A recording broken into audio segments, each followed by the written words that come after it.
ce soir, le Seigneur, et même au travers des chants, Dieu a permis et a inspiré par son esprit que nous puissions nous centrer sur cette belle œuvre que le Seigneur a faite. À la croix, là où il s'est donné, il s'est offert, il y a tout pour nous et il y a tout pour toi. Alléluia. Et je le crois de tout mon cœur. Et ce soir, j'aimerais partager avec vous et parler au sujet de l'assurance. Je crois que c'est un sujet qu'on connaît tous. On est tous plus ou moins familiers avec l'assurance parce que quand on regarde aujourd'hui dans notre société, on assure tout. On assure notre voiture en cas d'incident, en cas de problème, de pépin. On va assurer même notre maison en cas de catastrophe, en cas de dommage, et le bâtiment dans lequel vous êtes ce soir est assuré. On va même assurer aujourd'hui nos smartphones, parce que ça coûte des fois très cher, et il existe aujourd'hui des assurances au cas où on l'a cassé, on l'a brisé, on puisse avoir une réparation sans devoir mettre de l'argent. On assure aussi parfois notre départ. On va assurer nos proches d'avoir une rente, d'avoir quelque chose pour le jour où nous allons quitter cette terre, nous puissions ne pas les laisser dans la difficulté. On va assurer, et même parfois dans ce que nous faisons, dans les biens que nous possédons, que nous achetons, que nous acquérons, on souhaite toujours assurer, garantir un certain pécule pour ceux qui restent, pour les enfants, pour notre épouse, pour ceux qui restent le jour où nous partirons. Je remarque qu'aujourd'hui, même certains sportifs de haut niveau vont jusqu'à assurer des parties de leur corps. Il y a des footballeurs qui assurent leurs jambes, leurs pieds, tellement ça coûte de l'argent. Je remarque que même lorsqu'on va chercher à la banque un crédit, aujourd'hui, quel que soit le crédit, un prêt perso, un prêt immobilier, pour une voiture, quel que soit le crédit, la banque s'assure vis-à-vis de nous, face à nous et face aux emprunteurs, pour avoir toujours, et c'est toujours le même but quand on va s'assurer, c'est d'avoir des garanties. Parce qu'aujourd'hui, dans un monde en crise, dans un monde en difficulté, l'homme est à la recherche de garanties palpables. L'homme est à la recherche de garanties face aux dangers, face aux difficultés, face parfois à la crise. Et je l'ai dit, on est en crise. Nous vivons une crise sociale, économique, et cela dure. Et aujourd'hui, je note que c'est la volonté même de l'homme d'aller chercher finalement cette garantie au travers de ces assurances. Mais tout ce que j'ai cité jusqu'à maintenant, même lorsque j'ai parlé du jour où nous devons quitter cette terre, reste des garanties, reste des assurances sur des choses qui sont palpables, qui sont visuelles, qu'on peut toucher, qu'on peut acquérir ici-bas. Mais j'aimerais pas être un courtier en assurance ce soir, ce n'est pas le but, je n'ai pas envie de vous vendre une assurance. Mais j'aimerais parler de l'assurance des assurances. J'aimerais parler de l'assurance de mon salut, de l'assurance de la vie éternelle, de l'assurance qui fait que je n'ai même plus peur de la mort. Et cette assurance ne peut ni s'acheter ni se vendre, cette assurance ne peut pas finalement être acquérie auprès d'un assureur. Cette assurance, c'est auprès de Jésus que nous pouvons l'avoir. Et c'est seulement en Jésus que nous pouvons la posséder. Et j'aimerais qu'on puisse ouvrir la parole de Dieu ce soir, parce que ce n'est pas juste un discours d'un homme ce soir, mais c'est la parole de Dieu que je veux laisser. Et on va lire dans la première épître de Jean au chapitre 5, il n'y a pas 13 chapitres dans l'épître de Jean. On va lire le chapitre 5 et on va lire le verset 13. Et si tu peux l'afficher, s'il te plaît, on va rester sur ce verset 13.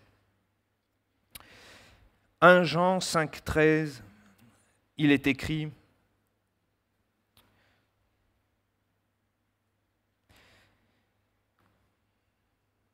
Voilà, 1 Jean 5, 13. « Je vous ai écrit ces choses afin que vous sachiez que vous avez la vie éternelle, vous qui croyez au nom du Fils de Dieu. » On va le relire. « Je vous ai écrit ces choses afin que vous sachiez que vous avez la vie éternelle, vous qui croyez au nom du Fils de Dieu. » Amen.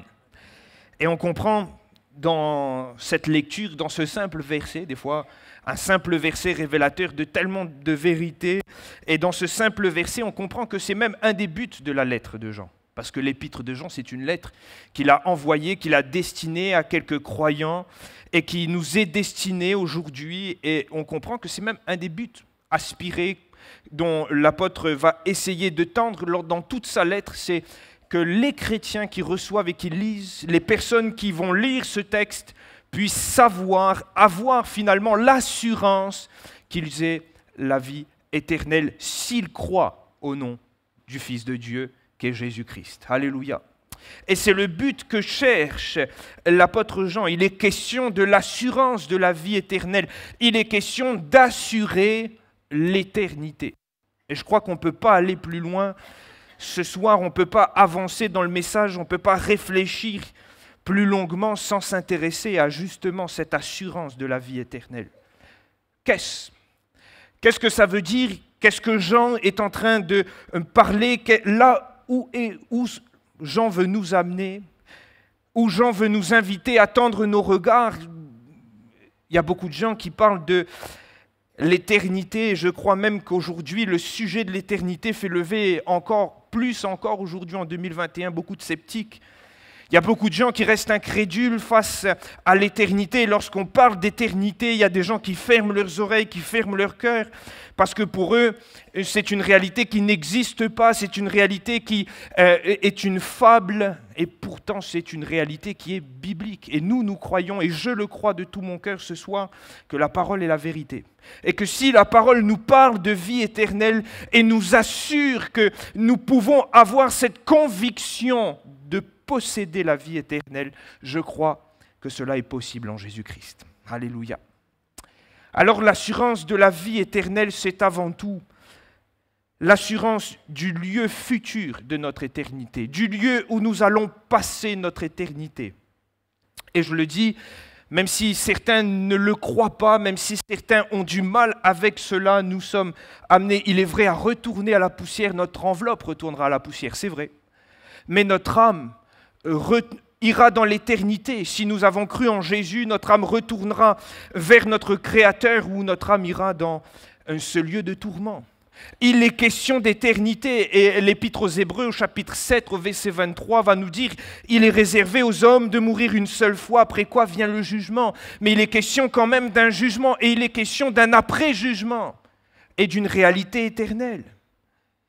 On remarque que dans les Écritures, Jésus lui-même nous a laissé cette histoire qui est comme une fenêtre ouverte sur ce qui s'est passé ou sur ce qui se passe après la mort. Dans Luc 16, on voit avec Lazare et le riche deux personnes, deux réalités présentes, deux existences complètement opposées. Une qui jouit des biens, qui est dans la richesse, dans la santé, et une personne qui est totalement dans la maladie, qui est dans la pauvreté, qui souffre. Mais surtout, et c'est là ce qui m'intéresse, c'est que Jésus nous montre ce qui se passe, c'est que ces deux hommes, quelle que soit leur existence, quel que soit leur quotidien, leur présent, vont retourner à la poussière. Leur corps va retourner à la poussière, mais l'histoire ne s'arrête pas là. L'histoire ne finit pas au moment où Lazare et le riche vont mourir. Jésus nous présente qu'il y a un après. Lazare et le riche, leur âme, vont connaître l'éternité. Et deux éternités complètement opposées, l'un dans un lieu de repos, dans le sein d'Abraham, dans un lieu de repos. Tout va bien, il y a Abraham, tout est bon, tout est ok, c'est super. Et l'autre dans la solitude, dans un lieu de tourment, dans un lieu de difficulté, dans un lieu où il connaît les pires tourments qu'il a pu connaître, même ici-bas, jamais il a pu connaître 10% de ce qu'il a vécu dans ce lieu de tourment. Et on a ce riche qui est là présent dans ce lieu de tourment et qui a même ce cri, il ne veut pas que ses proches le rejoignent. Il ne veut pas que ceux qu'il a connus, ceux qu'il aime, vivent les mêmes choses, et il aspire à ce que finalement, ceux qu'il a connus ici-bas puissent entendre parler de Dieu, afin de ne pas venir dans ce lieu. Et la Bible, au travers de cette histoire, nous présente cette éternité, ces deux chemins possibles. La Bible nous présente ce qui se passe lorsque nous allons fermer les yeux sur cette terre, lorsque notre corps redeviendra poussière. Nous allons entrer dans cette réalité, nous allons ouvrir nos yeux spirituels, notre âme va entrer et va accéder à cette dimension éternelle, avec deux chemins, deux réalités, deux lieux possibles.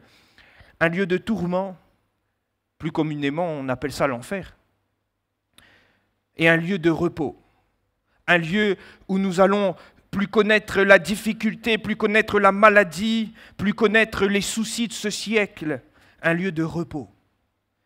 et qu'on connaît sous le nom du paradis.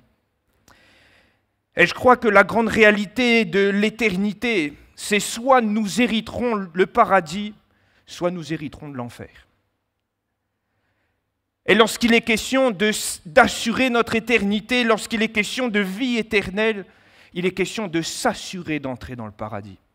Il est question avant toute chose de s'assurer d'être dans le paradis, dans ce lieu de repos, de ne pas connaître le lieu de tourment éternel. Il est question de ne pas connaître la mort éternelle parce que ce lieu de tourment est presque similaire à une mort continuelle, un lieu de difficulté, un lieu de servitude, un lieu de solitude, un lieu de tourment. Et je crois qu'avant toute chose, lorsqu'il est question de parler de l'assurance de la vie éternelle, c'est d'être sûr de là où j'irai, lorsque je quitterai, lorsque mon corps périra, lorsque je fermerai les yeux sur cette terre et lorsque je devrai entrer en éternité. La Bible nous dit, et je l'ai cité tout à l'heure, qu'il est réservé à l'homme de mourir une seule fois. Et j'aimerais ajouter que nous ne connaissons pas le jour de notre mort. Nous ne connaissons pas le jour où nous allons quitter cette terre. Ah, il y a tellement d'hommes qui ont cru qu'ils allaient arriver à tel âge ou tel âge et qui sont partis avant. Et il y a tant de personnes aussi, dans le cas contraire, qui ont pensé partir avant, mais qui sont partis bien plus tard. Parce que la Bible nous dit que cela est réservé à Dieu. Notre souffle lui appartient. Le souffle de l'homme, nous ne sommes qu'administrateurs de ce souffle. C'est Dieu qui a fixé le terme et lui connaît le terme de nos jours. Mais nous ne le savons pas. Et c'est pourquoi il est question ce soir d'être sûr du lieu où je vais aller, d'être sûr de là où je vais passer mon éternité. Jésus lui-même, dans l'évangile de Matthieu au chapitre 16, au verset 26, va dire « Que servirait-il à un homme de tout gagner, de gagner le monde, s'il perdait son âme ?» Et il va ajouter « Que donnerait un homme en échange de son âme ?» Et j'aimerais dire, on donnerait tout. Mais malheureusement, il n'y a pas d'échange possible. Malheureusement, cette assurance, soit nous l'avons, soit nous ne l'avons pas. Cette assurance, soit nous la possédons, soit nous ne la possédons pas. Le ciel, soit nous l'héritons, soit nous ne l'héritons pas. Mais je note qu'il est question pour nous d'avoir cette assurance. Et il est question pour toi ce soir de savoir où tu iras. Et j'aimerais te poser la question sans plus attendre. Sais-tu où tu passeras ton éternité? Sais-tu où tu iras lorsque tu fermeras les yeux sur cette terre? J'aimerais te dire que la Bible ne nous présente pas de lieu intermédiaire, la Bible ne nous présente pas de purgatoire, la Bible ne nous présente pas de lieu où cela sera possible de racheter quelques péchés, quelques fautes. Non, la Bible nous dit qu'il est réservé de mourir une seule fois et après quoi viendra le jugement. Soit nous hériterons le ciel, soit nous hériterons l'enfer. Et mon ami, j'aimerais, et c'est la prière du fond de mon cœur ce soir, que chacun, dans ce lieu, puisse sortir et se dire « J'ai l'assurance d'hériter le ciel. J'ai l'assurance d'être un jour au paradis. J'ai l'assurance d'hériter le ciel. Je n'irai pas en enfer. Je n'irai pas en enfer. » Et cette assurance, Jean nous l'a présentée, nous pouvons la posséder et nous allons le voir plus tard. S'il est question d'être sûr et d'avoir cette assurance du lieu où nous passerons notre éternité, il est question aussi de l'assurance d'une relation avec Dieu. Je le dis, la vie éternelle n'est pas juste une réalité future, une existence sans fin. La vie éternelle est aussi une réalité présente. La vie éternelle a aussi une dimension présente. La vie éternelle n'est pas simplement le moment où tu entreras, où ton âme entrera dans l'éternité, mais la vie éternelle revêt aussi d'une réalité, d'une dimension bien présente. Jésus va le dire dans sa prière dans Jean 17, la vie éternelle, et tu pourrais peut-être l'afficher, Jean 17, 3, la vie éternelle, c'est qu'ils te connaissent, toi le seul vrai Dieu et celui que tu as envoyé, Jésus-Christ. Il n'est pas question là dans le texte d'un temps au futur, il n'est pas dit, Jésus ne dit pas la vie éternelle, c'est quand ils te connaîtront, toi le seul vrai Dieu, mais il est question d'une réalité présente. La vie éternelle, c'est qu'ils te connaissent. Il y a une dimension présente. Et j'aimerais le dire que ce sens du mot connaître dans la Bible et dans ce texte en particulier n'est pas un acte purement et froidement intellectuel. Ce n'est pas le simple fait de connaître que Dieu existe. Parce que beaucoup de gens connaissent que Dieu existe, beaucoup de gens sont conscients de l'œuvre que Jésus a opérée, beaucoup de gens pourraient citer, raconter ce que l'Écriture dit. Mais il n'est pas question d'une connaissance intellectuelle, mais il est question d'un rapport de confiance, d'amour avec l'être connu. Il est question d'une communion de cœur entre l'homme et Dieu. Il est question d'une relation entre l'homme et Dieu. Et j'aimerais le dire ce soir, il est question d'une relation entre l'homme et Dieu, d'une relation restaurée. Et on peut le voir parce que même dans ce texte et dans cette prière de Jean 17, plus loin, Jésus va exprimer le fond de son cœur en disant « Mais voilà ma prière, voilà ce que je veux, c'est qu'il soit un en nous. » C'est la preuve que la recherche de Jésus est une recherche bien présente et la recherche d'une relation et d'une relation restaurée. Et pourquoi je parle de relation restaurée? Parce que j'aimerais dire, et nous le voyons dans les Écritures, dès lors dans le Jardin d'Éden, il y avait cette relation parfaite entre l'homme et Dieu. Dieu pouvait parler à l'homme et l'homme pouvait parler à Dieu. Il y avait cette communion parfaite. Mais la Bible nous présente que dans ce Jardin d'Éden, il va y avoir une déchirure, il va y avoir un brisement. Cette relation va être coupée, cette relation va s'arrêter à cause d'une chose, du péché.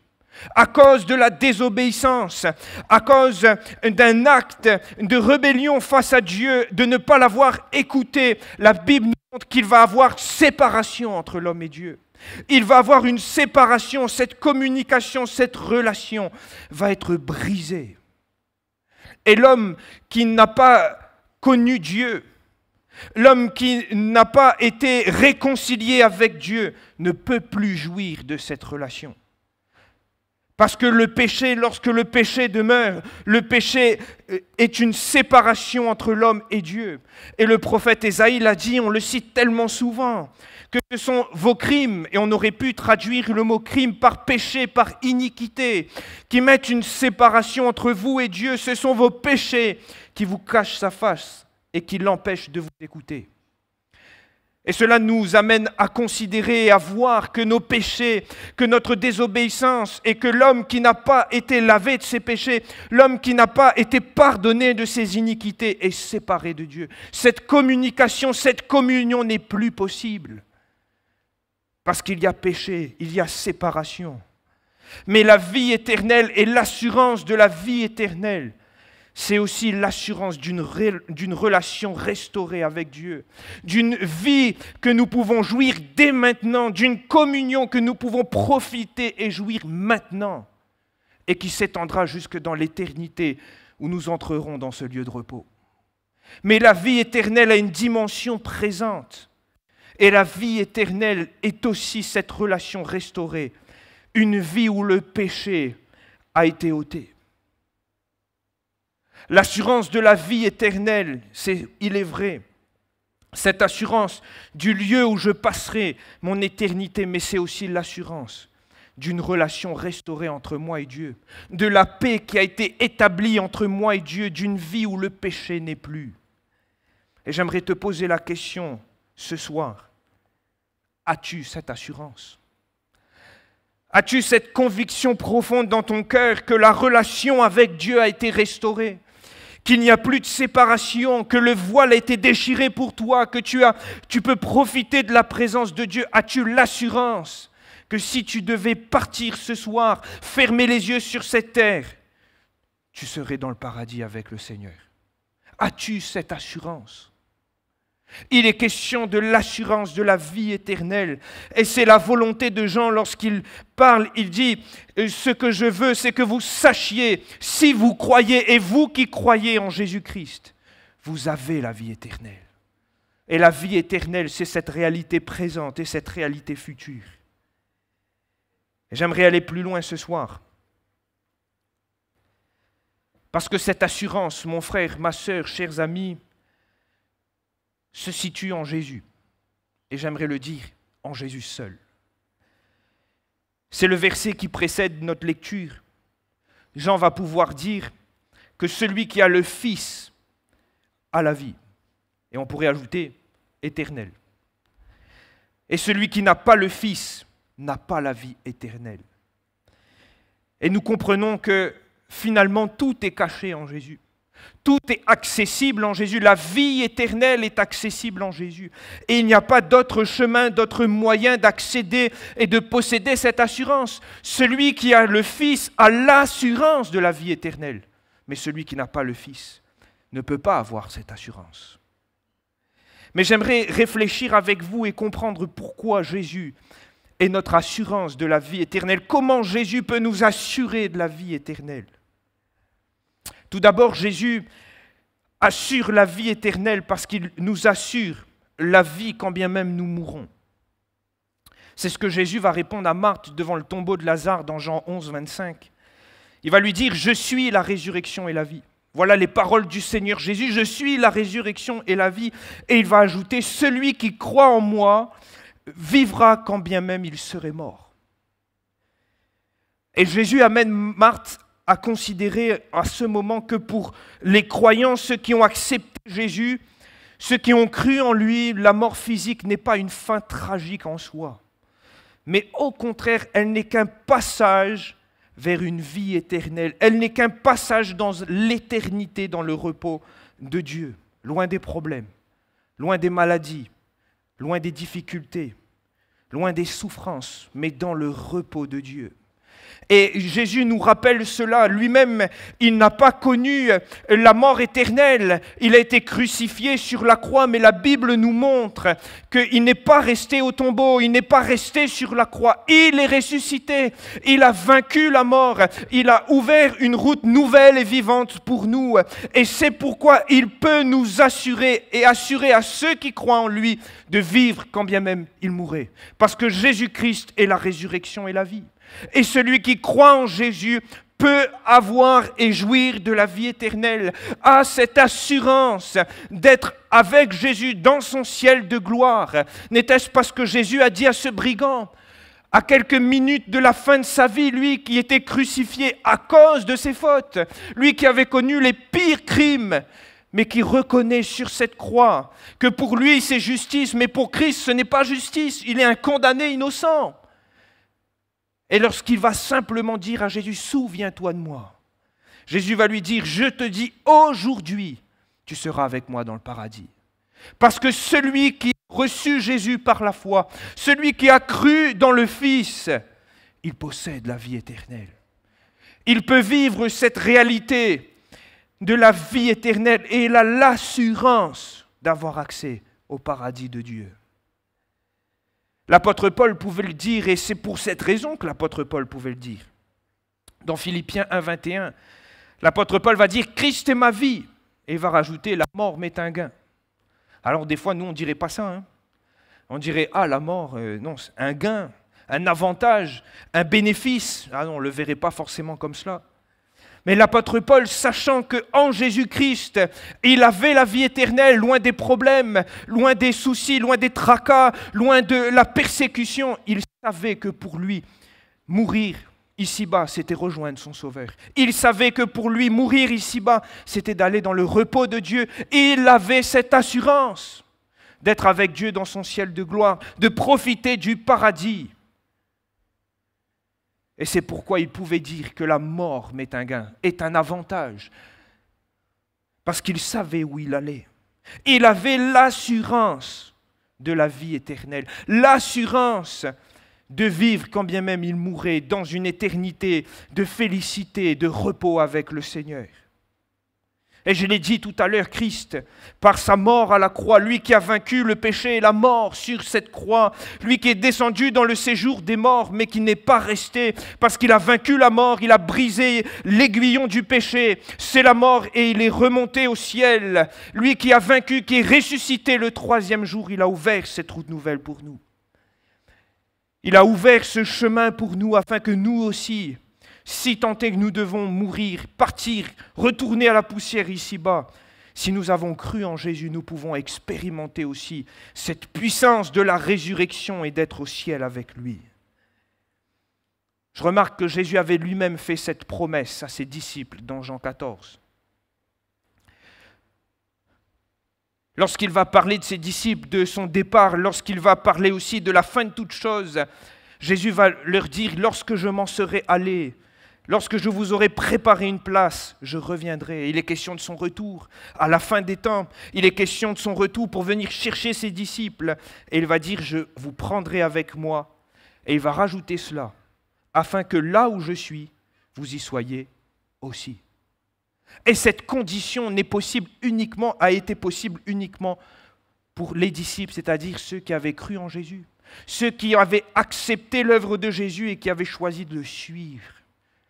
Tout cela pour vous dire que Jésus-Christ nous assure cette vie éternelle, nous assure d'être au ciel, nous assure à nous qui croyons et qui l'avons accepté d'être auprès de lui et de passer notre éternité dans le repos de Dieu, loin de l'enfer, loin des soucis, loin des difficultés, mais dans le repos de Dieu. Christ nous assure, Christ est notre assurance face à la vie éternelle. Et si Christ nous assure du lieu où nous allons aller, Christ nous assure aussi de la réconciliation avec le Père. Je l'ai dit tout à l'heure, dans ce jardin d'Éden, il y a eu déchirure. Il y a eu séparation à cause du péché, il y a eu un brisement à cause de la désobéissance. Et à cause de cela, l'homme n'a plus la possibilité d'être en communion avec Dieu, de vivre cette relation qui était présente initialement dans le jardin d'Éden.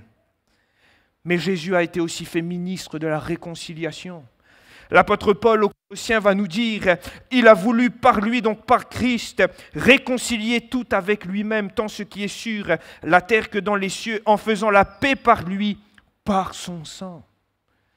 Et par l'œuvre de Jésus, par son acte à la croix, par son sacrifice, nous avons été réconciliés avec le Père.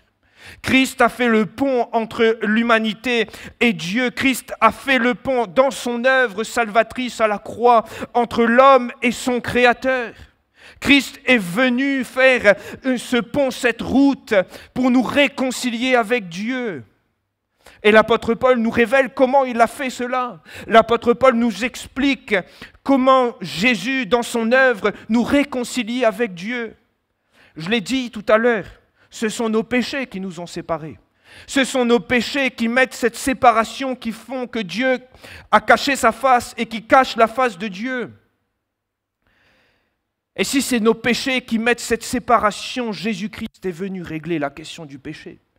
C'est comme cela que Christ est venu opérer cette réconciliation. Il a pris le péché de l'humanité, il a tout porté, il a pris sur lui, lui qui n'avait pas connu de péché, il s'est fait péché pour nous, afin qu'en lui nous soyons justice de Dieu. Il s'est fait pécher, il a porté nos péchés. Et c'est pourquoi nous pouvons dire, et que l'apôtre Jean pouvait le dire, que son sang nous lave de nos péchés. Il a été la victime expiatoire, le sacrifice parfait pour les péchés de l'humanité. Non seulement pour les miens, mais pour ceux qui ont été avant moi et pour ceux qui seront après moi jusqu'à ce que Jésus reviendra. Son sang lave et est en mesure de laver les péchés parce que Christ s'est offert à la croix. Il n'a pas vu comme une proie arrachée d'être égal à Dieu, mais il est descendu de son ciel de gloire. Lui qui était à la hauteur de Dieu, il est descendu de son ciel de gloire. Il s'est fait homme et il est allé jusqu'à la croix, portant tes péchés, mes péchés, les péchés de chacun d'entre nous, afin que par son sacrifice, nous soyons réconciliés avec Dieu. Afin que par son sang, nos péchés, ce qui nous séparait de Dieu, soient ôtés, lavés. L'apôtre Paul disait aux Romains, nous étions ennemis de Dieu, mais nous avons été réconciliés avec Dieu par la mort de son Fils, parce que son sang nous a lavé de nos péchés. Jésus-Christ est notre assurance de la vie éternelle parce qu'il nous assure d'être au ciel, parce qu'il nous assure aussi de nous réconcilier avec le Père par son sacrifice, et bien plus que nous assurer de nous laver de nos péchés. Christ nous justifie. Je l'ai dit, la Bible nous dit qu'il s'est fait justice pour nous. Il a payé le salaire de nos péchés. Parce que le salaire du péché, c'est la mort. Il a fallu que quelqu'un paie ce prix, que quelqu'un porte ce châtiment. Parce que Dieu est juste. Dieu est parfait et on ne pouvait pas occulter la justice de Dieu. Il a fallu que quelqu'un meure, que quelqu'un souffre, que quelqu'un paie. Et en cela, Jésus s'est offert, lui. Lui, l'innocent, lui sans péché, s'est offert, afin que nous puissions en lui être justifiés, lavés de nos péchés, qu'il n'y ait plus de séparation, qu'il n'y ait plus rien qui persiste dans nos vies et qui nous empêcherait d'hériter et de posséder la vie éternelle. L'apôtre Paul toujours pouvait le dire dans l'épître aux Colossiens au chapitre 2, au verset 14, et j'aime bien ce verset qui résume cette œuvre que Jésus a fait. Il a effacé l'acte dont les ordonnances nous condamnaient, qui subsistaient contre nous, et il a détruit en la clouant à la croix. Il a effacé. Il n'y a plus de condamnation, il n'y a plus de châtiment pour celui qui a reçu Jésus parce qu'il a déjà tout payé. Parce que son sang nous purifie de nos péchés et que nous n'avons plus à être condamnés pour ce que nous avons fait. Nous n'avons plus, ceux qui sont en Jésus, à nous approcher et à devoir payer pour les fautes. Parce que Jésus-Christ a déjà tout payé. Une fois pour toutes à la croix, il a tout payé. Et il nous assure cette justification. Jésus-Christ est notre assurance. Jésus-Christ est l'assurance de la vie éternelle parce qu'il nous assure du lieu. Nous allons être au ciel pour ceux qui croient en lui. Il nous assure de nous réconcilier avec le Père, nous qui avons été lavés par son sang. Et il nous assure d'avoir été justifiés si nous avons cru en lui et si nous avons reçu le pardon de nos péchés. Parce qu'il est devenu péché pour nous, afin qu'en lui nous soyons justice de Dieu. Alors, si telle est l'œuvre de Jésus-Christ, si telle est la réalité de la vie éternelle, qu'en est-il pour ma vie ? Je l'ai posé à plusieurs reprises cette question. As-tu l'assurance du lieu où tu passeras ton éternité ? As-tu cette assurance que tes péchés sont pardonnés, d'être réconcilié avec Dieu, qu'il n'existe plus de séparation, plus rien qui vient là altérer la relation et la communion avec Dieu? Peux-tu dire avec conviction ce soir que tu jouis de cette relation restaurée avec ton Seigneur et ton Créateur? Si cela n'est pas ta réalité, si tu ne peux pas affirmer ces choses,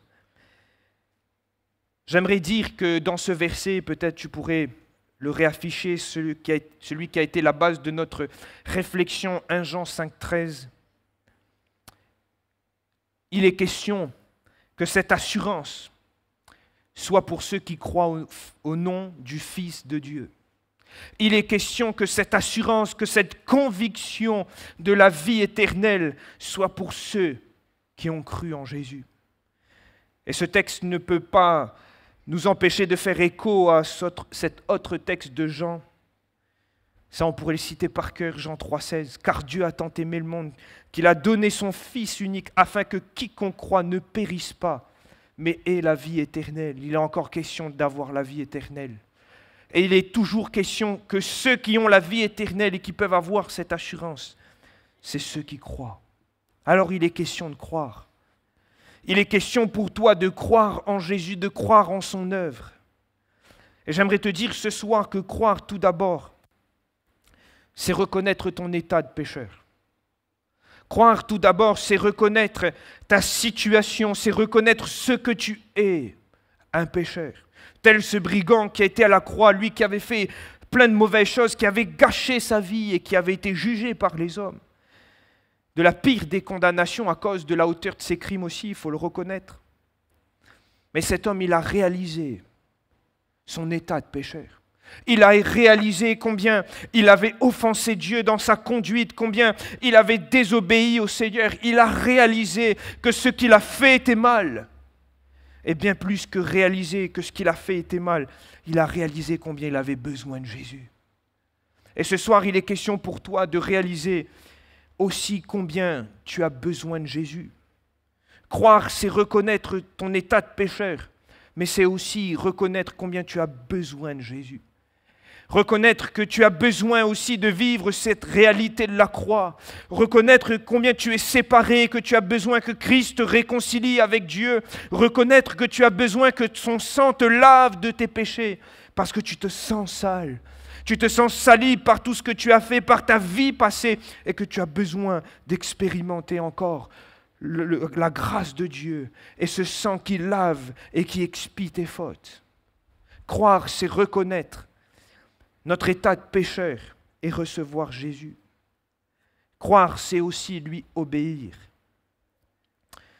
Je note que cette femme qui a été prise en flagrant délit d'adultère, jetée en pâture devant les chefs religieux, on ne va pas dire que ce qu'elle a fait était bien, non. Même Jésus n'applaudit pas ce qu'elle a fait, elle avait péché, elle méritait la mort par rapport à la tradition juive. Elle méritait un châtiment dur, difficile. Pourquoi ? Parce que ce qu'elle a fait n'était même pas pardonnable. Mais elle va expérimenter la grâce de Dieu. Après que Jésus ait renvoyé les chefs qui l'accusaient, Jésus va lui dire « Je ne te condamne pas non plus ». Et vous voyez cette œuvre de justification, comme si ses fautes avaient été effacées par le Seigneur. Mais Jésus va ajouter cette injonction « Va et ne pêche plus ». Et il était question pour cette femme pour continuer à expérimenter la grâce de Dieu. Certes, de vivre cette réalité qu'elle avait et cette parole qu'elle a entendue de Jésus, qui ne le condamnait pas non plus, qui ne la condamnait pas non plus. Mais il était question pour elle aussi de partir et de ne plus vivre comme elle avait vécu. Et je crois qu'il est question aussi, lorsque nous croyons en Jésus, j'ai dit, c'est à ceux qui croient, c'est ceux qui croient en Jésus qui peuvent expérimenter cette grâce et avoir l'assurance de la vie éternelle. Mais croire, c'est aussi obéir au Seigneur. C'est aussi choisir de bâtir sur sa parole parce que Christ nous a laissé ses instructions, nous a laissé sa parole. Christ ne veut pas simplement être notre sauveur, mais il veut être notre Seigneur, celui qui dirige, celui qui conduit, celui qui nous enseigne, celui sur qui nous bâtissons. Et la parole est là pour que nous puissions bâtir nos vies conformément à l'Écriture. La parole est là pour être le socle, la pierre de fondation de notre existence. Croire, c'est reconnaître mon état de pécheur. C'est venir à Jésus et considérer combien j'ai besoin de lui, mais c'est aussi lui obéir. J'aimerais terminer en disant que croire, c'est aussi s'engager. Il n'est pas simplement question de venir à Jésus, reconnaître son état de péché et recevoir le pardon de ses péchés, demander au Seigneur de nous laver, de lui obéir pendant un certain laps de temps, mais il est question d'une vie où on s'engage. Il est question d'une vie où on quitte tout pour suivre Jésus, à l'image des disciples qui ont simplement entendu le Maître lui dire « Suis-moi ». La Bible nous montre qu'ils ont tout quitté, travail, entourage, ils ont quitté même leur bateau, ils ont quitté même leurs occupations dans le seul but de suivre Jésus. Et je note que parfois, nous avons du mal à nous engager avec le Seigneur. Il n'est pas question là, et en aucun cas, cette assurance de la vie éternelle n'est donnée à celui qui suit un mouvement, à celui qui obéit à la voix d'un pasteur. Il n'est pas une question simplement à celui qui vient s'asseoir sur des chaises, mais il est question à celui qui s'engage avec Jésus. Il est question de celui qui vient auprès du Seigneur Jésus, qui reçoit le pardon de ses péchés, qui lui obéit et qui s'engage. Celui qui croira et qui sera baptisé sera sauvé. Il est question d'un engagement. Je remarque que les disciples, ils n'ont pas beaucoup calculé. Parfois, nous calculons beaucoup. On est timide. Parfois, nous, on se pose beaucoup de questions. On a du mal à faire le ménage. Mais il est question de notre éternité, frères et sœurs. Il est question de ton éternité, chers amis. Il est question de la vie éternelle. Il n'est pas simplement question d'un bien ici-bas, mais il est question pour toi d'assurer ton éternité. Alors, qu'est-ce qu'un engagement ici-bas ?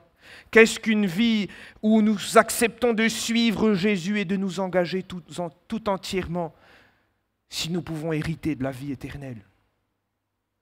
Qu'est-ce cet engagement face à ce que Jésus a lui déjà fait, à l'engagement que Jésus a déjà eu envers nous, lui qui est venu, lui qui a souffert, lui qui n'avait rien fait, Jésus. Dieu n'avait rien fait, il n'avait pas péché, il n'avait pas désobéi, c'est nous. Mais lui s'est engagé envers nous. Il a accepté de prendre sur lui, de payer à notre place. Et tout ce qu'il nous demande, c'est de croire. C'est de reconnaître que nous avons besoin de lui et que notre vie sans lui va vers sa perte. Il nous demande simplement de lui obéir et de nous engager pour lui, afin d'hériter la vie éternelle. Mon frère, ma sœur, chers amis, as-tu l'assurance de la vie éternelle? As-tu cette conviction profonde dans ton cœur que s'il te venait de quitter cette terre, tu irais dans le paradis de Dieu? As-tu cette assurance dans le plus profond de ton cœur que là, à l'instant même, il n'y a rien qui te sépare de Dieu? Il n'y a rien qui fait obstruction entre toi et Dieu. Il n'y a plus de péché parce qu'ils ont été lavés, qui empêcherait et qui ferait cacher à Jésus sa face. Il n'y a plus de séparation. Est-ce que tu as cette assurance? Ça, c'est l'assurance de la vie éternelle, que seul Jésus est en mesure d'offrir. Pas un homme, pas un mouvement, pas une religion, mais Jésus-Christ, et Jésus-Christ seul, qui est le seul nom qui peut offrir le salut à l'humanité. Alléluia.